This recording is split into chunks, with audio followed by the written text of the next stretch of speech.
Today we're with a new musical sensation. They come from New Zealand and they are Drax Project. Welcome to Spain, guys. How are you doing? Thank you. Muy bien. So your fans keeps growing and growing day by day. But for those who are discovering you through this interview, how would you describe yourself, but more importantly, your music? Okay, that's a good question. I think ourselves, we're just a group of friends making music, trying to do what we love doing, and take that as far as we can go. As far as the music goes, stylistically, I'd call us musical pop, but we've got so many different influences, and we listen to so many different types of music, from jazz, rock, pop, lots of different stuff, hip hop, so many different types of music. So yeah, we just blend it all together and make our sound. So we try to keep it dancey, and we like playing live, so it's really important. Happy, But we've just released a 5-track EP, and that stuff is all pretty bubbly and nice and fun and stuff to dance to. But who knows, the next thing might be different and sad, and no one dances, and just kind of who knows. We're willing to go anywhere. And you are all pretty young, but you have been involved in music some time. But do you remember the moment each of you thought you want to pursue the dream to do your music? I think, I've been busking on the street since I was like 11. Me and my brother used to go and play like music outside the mall just for fun.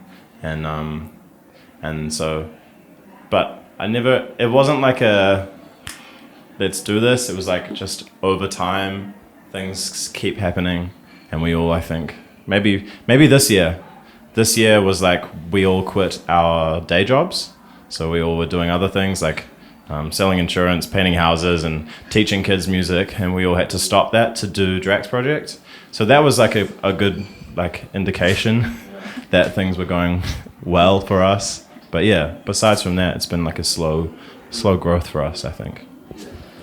And tell us a little about how did Drax Project start? How did you all got together? We started as he said, a busking duo, so like street performers. So he was on the saxophone and I was on the drums. Drums, sax, Drax, that's how we got the name. And we were just playing like covers, so other people's songs, top 40, and just kind of having fun with it. Didn't think it would be a big serious thing.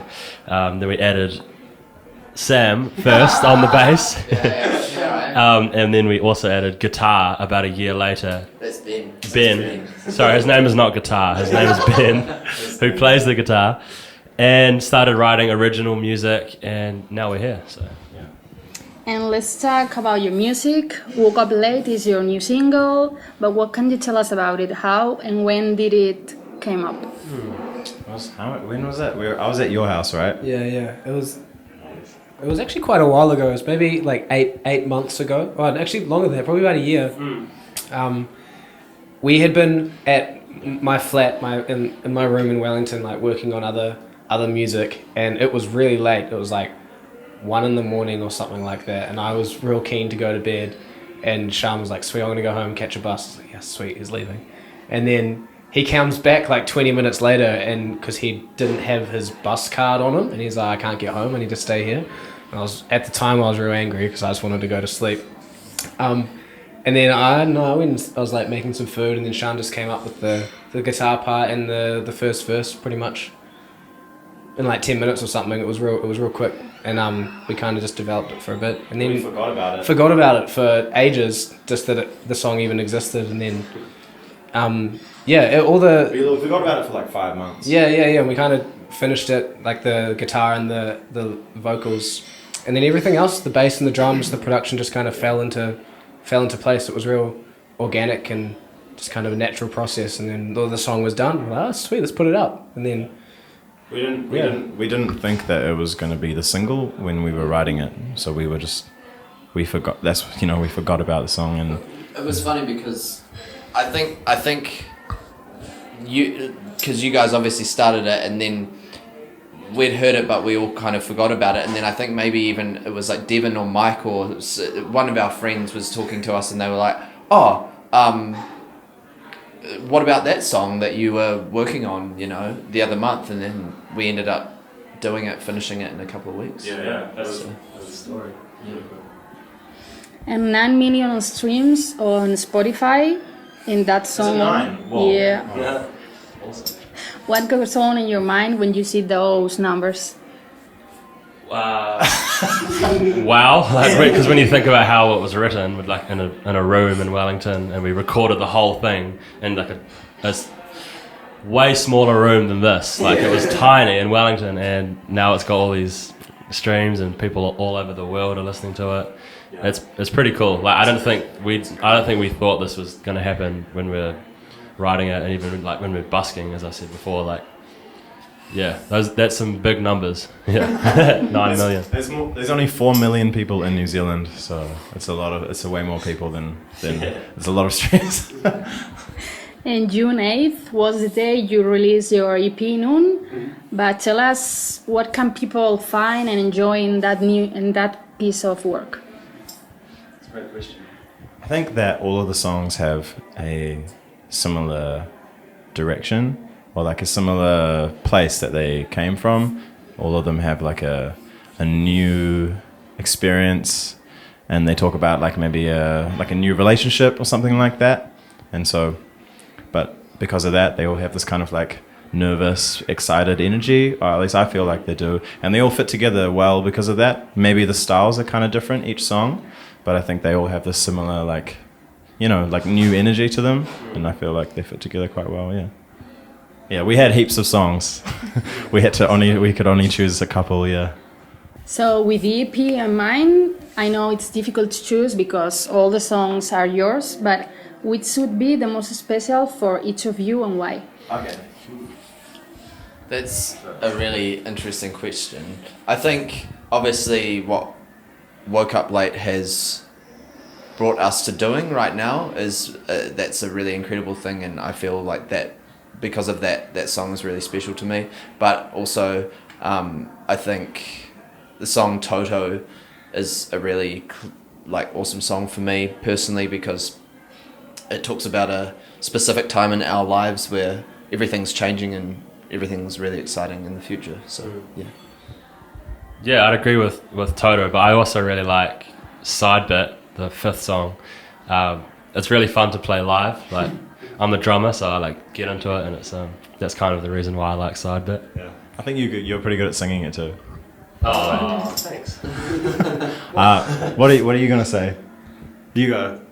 No, we're on the line. Okay, I like Only Us. Well, that's my favorite song on the EP. There's no specific reason why I like it. I just like the song better than the other ones. I think the lyrics in the chorus are quite interesting. It's like I never really have heard like a selfish love song before, and the song is kind of selfish, and it says like like it's only us and I don't share well. I think it's kind of funny. Like it's like selfish, but in a good way. That's why I like it.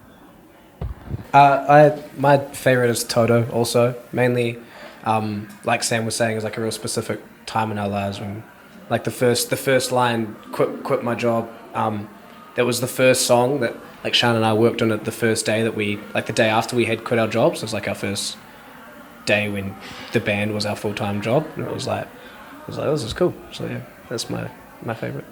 And was it difficult to choose the 5 songs included in the EP, or you have a clear idea of what you wanted to do?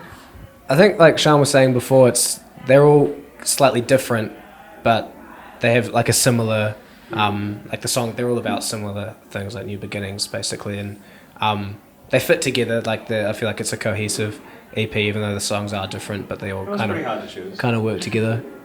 Yeah. And what's the song writing process like?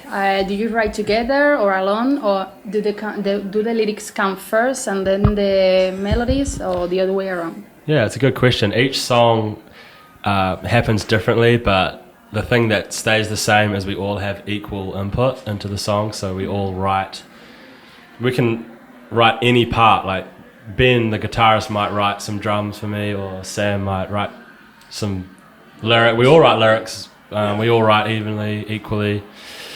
So like Woke Up Late, you heard, started with guitar and vocals that happen really quickly. Other songs, one of us might make the whole like instrumental, make the whole beat, and then we all write the rest of it together. Yeah, that's kind of how it goes. And you started playing music on streets, but how much have changed your lives since that moment until now? Yeah, that's I feel like it's still the same thing, like performing in front of people. That's like our favorite thing to do. Like and then being able to write music, record it, and then people hopefully like it and then come and see us play live. That's what it's all about. It's all about I think Matt's really right in that context, and we take a lot of what we used to do when we were busking, that sort of idea of trying to win people over as they're walking past. You know, if they don't enjoy your music, then they're not going to stop and they're not going to give you any money. So I guess that's a big part of it, and we love playing in front of new audiences. You know, this whole tour with Camila has been awesome for that reason, getting to play in front of new people and hopefully win them over as well. So yeah, that's a big part of it. Yeah. And some time ago, you opened for big names like Ed Sheeran or Lord. But how was that? How do you remember those experiences? They were all just insane. Like when we opened for Lord, that was the first show that we'd done after Woke Up Late had been released. And as soon as we started playing it, like people just was like, whoa, these guys played this song? Like, I didn't realize these guys were New Zealanders. So that was crazy. That was awesome. And Ed Sheeran, like, we played 3 gigs for him, and that were by far the most people we'd ever seen, let alone played to before. They were all just ridiculous experiences. And yesterday, the European part of the Never Be the Same tour ended. You were opening all the shows for Camila, but how did you receive the news for going on tour with her, and which was your first reaction? So we found out about it after a gig, like a long time before it was announced, and we had to keep it really quiet for our friends. Like we couldn't like say anything, and so it was like a big secret for so long for us, and it was hard. But like when we found out about it, we were like, it was crazy. Yeah. Is this really happening? Is this? Because we haven't really been out of New Zealand much as a band. We've never actually been out further than Australia, and Australia is like right next to New Zealand. So we're in Europe, and it's just life-changing stuff, and it's like something we'll cherish forever, I feel. And Barcelona and Madrid were 2 of the cities that you played in, but how did you feel in front of that crazy people? Crazy people. Madrid was insane. Everyone here as soon as we started playing, like started jumping and clapping. It was very like a lot of reaction from the crowd. Barcelona was amazing. Like both the Spanish cities were like they love Camila so much. Everyone does, and she's speaking like Spanish to the audience, and it's really cool to see her interact in like such like a I don't know. It's just really cool to see. And it makes me want to learn Spanish, and I think all of us like seeing the way that her fans and how she treats her fans, because she has so much like love for them and vice versa. So it's a really good experience to see how this whole thing works. And what's next for you? Are you working on an album? Will you come back to Spain?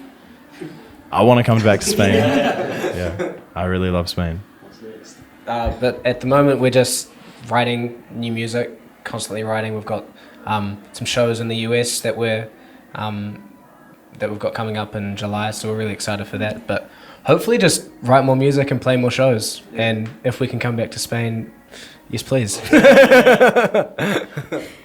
And now we have a few questions to know you a little bit better. So dreaming is something we do often in a huge way. So if you could choose any artist or group, which would be your dream collaboration? It's gonna take a while. Wait. Like being on this tour with Camila, like one of our favorite artists, has been a dream come true, basically already. But yeah, collaborations. That's next one. Collaboration. I think there are so many to name, but one that we have actually like thought of and talked about in the context of our music was Chance the Rapper. Yeah, that would be a really Mm-hmm. awesome. Yeah, that would be a really awesome collaboration. I think there's heaps of others that we could all say. Beyonce. We're just gonna Just say the biggest one. Just say the biggest one. Yeah. I mean, yeah. It's funny because the music we make isn't like hip hop at the moment, but like we love like listening and we love playing hip hop music, and so it'd be cool to collaborate with like rappers and hip hop producers and that sort of stuff. Yeah. Kendrick, where you at? At Drax Project. You got it? And of all the songs of music history, which one would you have liked to write or sing originally? Great question. Come back to the life. When you start throughout history. I really would have loved to have written Electric Feel by MGMT. I just think that's a great song, and every time I hear it, I just wish that I wrote it. Into You by Ariana Grande. Another banger. It's the best. It's the best.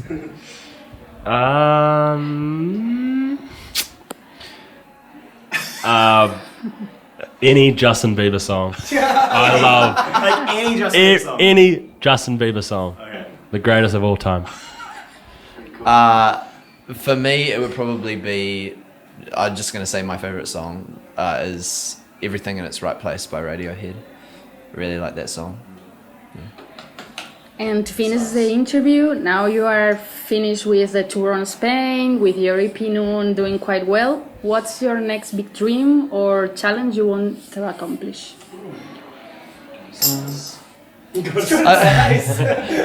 To be honest, we're just kind of taking each day as it comes, each new thing that we learn that we get to do, we're excited about it just as much as anything else.